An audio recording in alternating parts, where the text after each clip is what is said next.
For 20 years, we've been creating innovation in the CX industry, and now we're seeking out brilliant new perspectives on CX you just won't find anywhere else.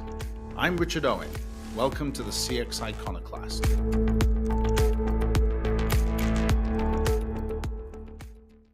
The first year of the CX Iconoclast, our podcast, was an amazing experience for us with over 16 episodes and just fantastic guests. Here we look back on a couple of the discussions we had with people who were in the hot seat, the CEO job, and their perspectives on customer experience. The highly engineered NPS is actually pretty darn actionable, and it's pretty darn good. Mark Templeton's probably best known for his tenure leading the software organization Citrix, but I think you'll find most interesting his perspectives on how to measure CX and make it a big part of the company culture. The sad part of it is, I would guess that 90% of all people that report NPS are doing it as a checkbox. You know, they're doing it with, like surveys that are periodic. They're just, as I said, I call it CX washing. Our SaaS business, specifically the go-to-meeting business, we use the full NPS science, and we used it so well that we could actually determine what actions we needed to take, either from a customer service perspective or the software design, the software experience, any number of things where we were getting verbatims, and we could literally predict that fixing that particular thing would have this effect on our NPS score. And so we engineered improvements in NPS by practicing it as a science. But as I said, very few people actually do that. I'm very proud of what we did at Citrix in terms of exporting our culture, which was all about being authentic, having each other's back, and really honorable intentions. But despite all of that, you really have to have tools that everyone agrees to adopt. We started a training curriculum in what we call design thinking, which, design thinking actually is all about reframing a problem and how you describe a problem, and working from the customer, whoever that customer would happen to be, backwards to, remove friction and increase delight and listen to what they say, etc. And it did have a broad impact. It's because the delta is so large, the gap is so large between what we do and the rest of the industry. It really resonates with customers in our market, and I'm sure it would resonate with customers around the world if people took a similar path. David Tudehope is the CEO of Macquarie Telecommunications and is a true iconoclast. He has quite original and forthright views on differentiation through customer experience in the telecommunications industry. I'm not sure that the telecom sector will be the same sector in 10 years and certainly won't employ as many people. It is easy to get caught up in technology, and it is easy to be enthused about it, and I get enthused about technology as well, but it can sometimes blind you to the changing needs of the customers. My perspective is the only way you can really tell how to adapt and change is listening to the customer, and it's the customer that really gives you the insights, because they really talk to how their needs are changing and how other disruptive elements of the tech sector are doing things that were previously done by telecom companies like messaging and communication. One of the things that's been very powerful for our business is creating a single point of truth. And the challenge for the first half of this period, nearly the best part of almost 20 years, was how do you measure it? We recognized the problem with the 50 question survey was that there were so many questions and so many answers that everyone found what they were looking for. It became self-reinforcing. Managed over that period of time to just focus in on one measure of profit, one measure of growth, which is what we call net sales performance, and of course NPS. And so it's three measures are company-wide, the same measures that everyone's linked to, and their short-term bonuses linked to, mine included, right through to the reception. And the magic for us is how do we move it from people doing their job, being polite, being professional, to people taking accountability, following through, taking ownership, even though they could have someone else call back the customer to resolve the matter or to come back with the answer, they themselves do it. Simple but powerful things like that resonate with customers.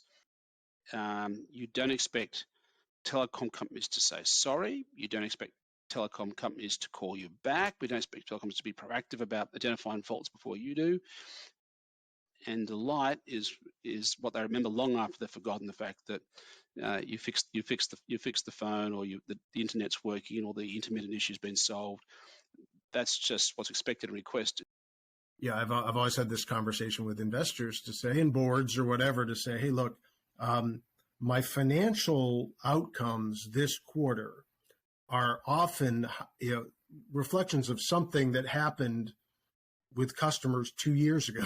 Tom Monahan built CEB to over $1 billion in revenue, but was also leadership at the time when they created the Customer Effort Score, which I think many of you probably know and use to this day.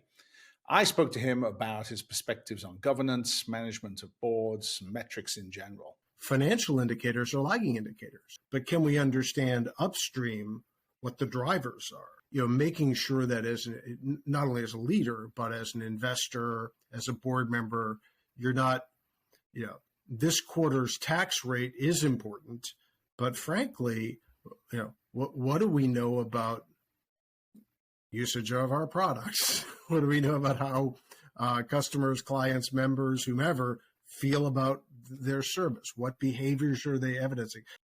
The actual usage of the products, experience of the customers, and bringing consistent data and insight to bear about those, I think is really important. So I really want boards and I really want investors to be armed with ways of having those conversations. And as a leader, I want to make sure I can bring data and insight to bear about them. So I used to joke as a public company CEO that the chief qualification for being a public company CEO was the ability to complain about being a public company CEO. It sounds funny, but too many organizations probably go too far to assign a cash value to everything, as opposed to how many customers do we have on balance? What do they think about us? What sort of customers are really excited by what we do, and and that can average up the value of your enterprise across time. If sales leaders are focused in on people for whom we know segments, activities, we know the product will be incredibly high value. So it can be such rich data, and it also can be for a leader, it can actually be a useful tool to say, we both sat through. I've always said that if I ever really, really, really hit a home run financially, a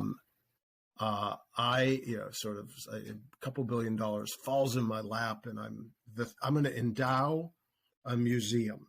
I'm going to endow the Museum of False Precision, because I've seen so many business plans and so many projections which tell me in the third quarter of 2028 what the growth rate in a market's going to be, and it's down to you'll see stuff after the decimal point in 2028.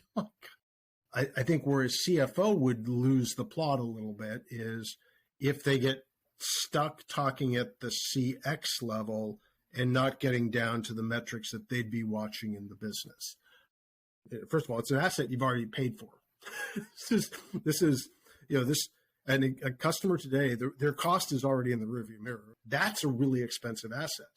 Replacing them is going to be a multiple of what it was to get them in the first place, because as you said, costs are going up. So I do think CX and CFOs should be natural allies in that sense, in that the very provenance of customer experience says, hey, these are the assets in our business, and we already bought them. The business is predicated on three fundamentals. Steve Byrne is the longtime CEO of Travel Counsellors, an absolutely magnificent company based out of the north of England.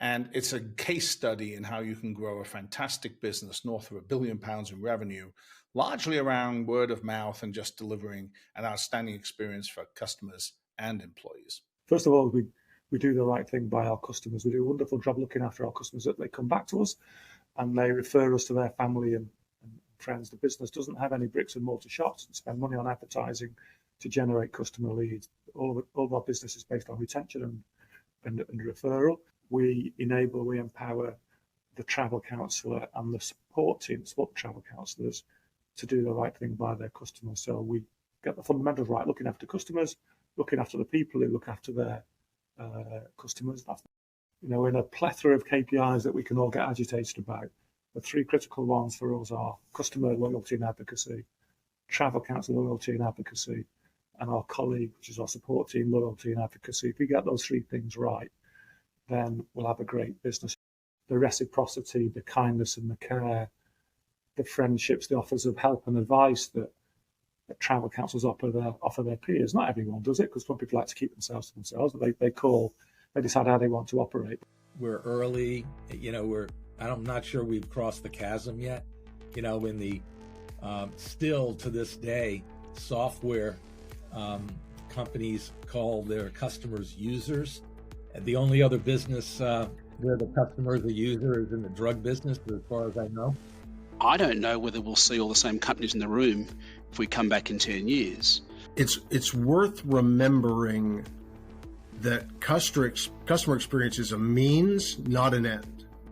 The end is retention, growth, and expansion of our existing customer base, and competitive advantage in securing the next generation of customers.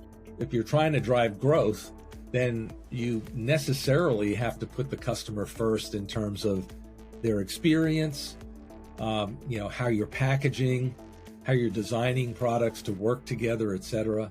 The human glue of the business, the relationships that are forged, facilitated by the physical platform and the face-to-face connectivity that we encourage, and the culture.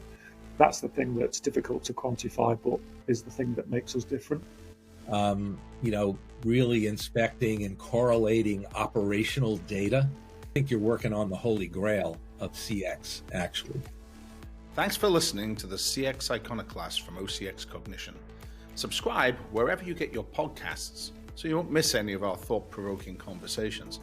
And please get in touch if you want to learn more about what OCX Cognition's predictive CX analytics platform can do for your business by providing complete insights into every account, continuously updated and connected to operations. You'll find contact info in the show notes.